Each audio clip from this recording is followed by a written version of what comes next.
अस्सलाम वालेकुम and welcome to Saifia TV. Pakistan air force एक तरफ चीन से J-35 फाइटर एयरक्राफ्ट एक्वायर कर रही है जो 2027 तक पाकिस्तान एयर फोर्स में शामिल हो जाएगा। ये एक्विजिशन अर्जेंट बेसिस पर है, जबकि दूसरी तरफ पाकिस्तान J-17 PFX के नाम से अपनी J-17 ब्लॉक 3 को भी अपग्रेड करने का प्रोग्राम शुरू कर चुकी है। ये मौजूदा J-17 ब्लॉक 3 से कहीं ज़्यादा कैपेबल और जदीद रडार के साथ साथ स्टेल्थ एयर फ्रेम पर मुश्तमिल होगा। ये अलग प्रोग्राम है, जबकि तीसरी तरफ पाकिस्तान एयर फोर्स तुर्की के साथ मिलकर अपना indigenous 5th generation fighter jet तैयार कर रही है और ये प्रोग्राम प्रोजेक्ट अज़म के तहत ही शुरू किया गया है। ये फाइटर जेट प्रोग्राम पाकिस्तान का अपना 5th जनरेशन फाइटर जेट होगा, जिसके मुकम्मल होने में कम से कम 10 साल लगेंगे। ये प्रोग्राम 5th जनरेशन से शुरू होगा और 5.5 जनरेशन के कैपेबिलिटीज का हामिल होगा। पाक फ़ज़ाइया 2028 से 2030 के दरमियान मुतारिफ करवाए जाने वाले 4.5 जनरेशन के लड़ाका तैयारे J-17 PFX के मुतवक्किल आगाज़ के साथ अपनी फ़ज़ाई सलाहियतों को असर नो तरतीब देने के लिए तैयार है। जदीद स्टेल्थ सलाहियतों, जदीद एवियोनिक्स और बेहतर जंगी सलाहियतों से मुज़य्यन इस नेक्स्ट जनरेशन के तैयारे का मकसद पाकिस्तान को जदीद फ़ज़ाई जंग में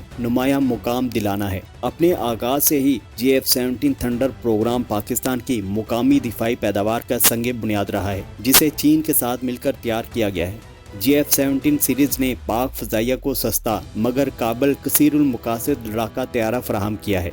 ब्लॉक 3 वेरिएंट में जदीद टेक्नोलॉजीज़ मुतारफ़ कराई गई हैं, जिनमें active electronically scanned array AESA radar, जदीद कॉकपिट सिस्टम और नए हथियार शामिल। ताहम J-17 PFX का मकसद आम तौर पर 5वीं नस्ल के लड़ाका तैयारों में देखी जाने वाली खुसूसियात को शामिल करके अपने पेशरुओं को पीछे छोड़ देना है। तो वो क्या चीज़ है जो J-17 PFX को गेम चेंजर बनाती है? J-17 PFX में शामिल इंटरनल वेपन बे है, जो रडार क्रॉस सेक्शन को कम करके स्टेल्थ को बढ़ाने के लिए डिज़ाइन किया गया है। साइज में महदूद होने के बावजूद ये फीचर PFX को अपने रडार सिग्नेचर पर समझौता किए बगैर बियॉन्ड विजुअल रेंज और एयर टू एयर में मार करने वाले मिसाइलों की मुंतखब तादाद ले जाने की सलाहियत देगा। डाइवर्टलेस सुपरसोनिक इनलेट की शमूलियत रडार विजिबिलिटी को कम करती है और एरोडायनेमिक कारकर्दगी को बेहतर बनाती है। ये डिज़ाइन रडार ऑब्जर्वेंट मटेरियल के साथ मिलकर एक लोअर रडार क्रॉस सेक्शन और बेहतर इलेक्ट्रॉनिक वॉरफेयर सूट को यकीनी बनाता है, ताकि मुतनाज़ा माहौल में बेहतर सूरत हाल से आगाही और बका को यकीनी बनाया जा सके। इसकी बढ़ती हुई सलाहियतों को पूरा करने के लिए J-17 PFX में ज़्यादा थ्रस्ट के साथ अपग्रेड शुदा इंजन शामिल करने की अफवाहें हैं, जो स्पीड, एजिलिटी और पेलोड की सलाहियत के लिहाज से बेहतर कारकर्दगी को यकीनी बनाती है।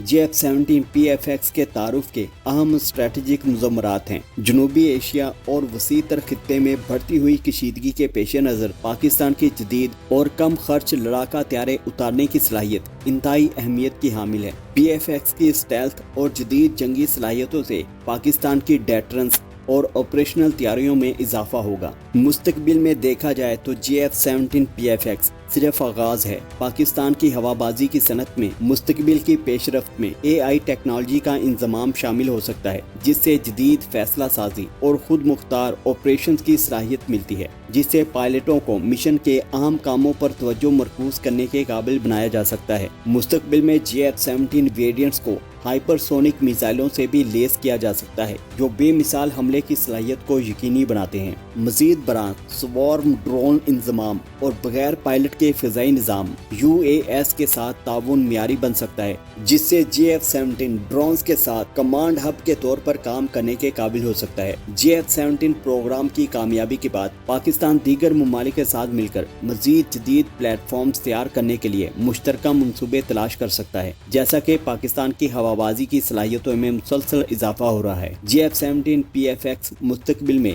एक जुर्रतमंदाना कदम की नुमाइंदगी करता है।